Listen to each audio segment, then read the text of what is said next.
And that is Tampa Police Chief Jane Kasser talking about this situation, Dr. Joe, with the family that ate meat tainted by LSD. And what we missed at the top there is the family of four, mom, dad, two kids, don't know the ages, but the mom was 9 months pregnant and had to be induced after this episode. So I can only imagine just how dangerous this must have been. No, absolutely, Cynthia. And you've got to imagine that this was a total shock to this family. And so understand that LSD is colorless, it is odorless. You're not going to know if it's there. In fact, we called it dropping acid. Remember the 60s people called it that because you dropped it on a piece of sugar.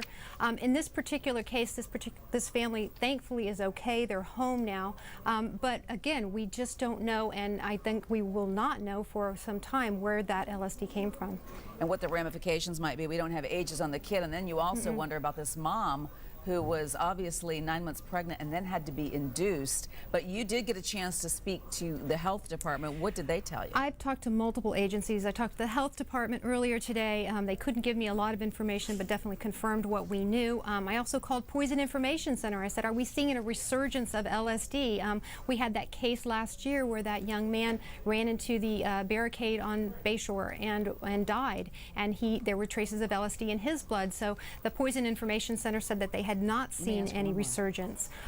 You know, you've got to, again, be so concerned when you hear about this family. And when we heard about this earlier today and we heard about the baby being born, you know, thankfully everyone was okay. But again, it could have been a lot different. And we know they were hospitalized, Dr. Joe. Quickly, what are the symptoms like of hallucination? Like one of the things she mentioned was hallucinations. Right, but it can also be your pupils will dilate, your heart rate goes up, their temperature can go up. Certainly the hallucinations and the disconnect with reality. There can be personality changes, so a person can get violent or combative or the opposite effect.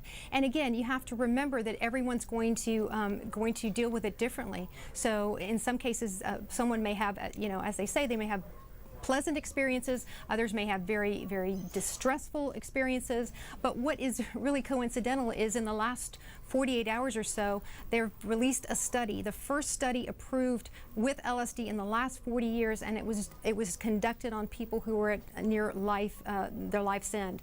And what they found was that it helped them with some anxiety. So it's out there being studied, but again, we absolutely don't want to see it here in our community. No, you're right about that. Thanks so much, Dr. Joe, for your insight into this story here. We will be checking back with you.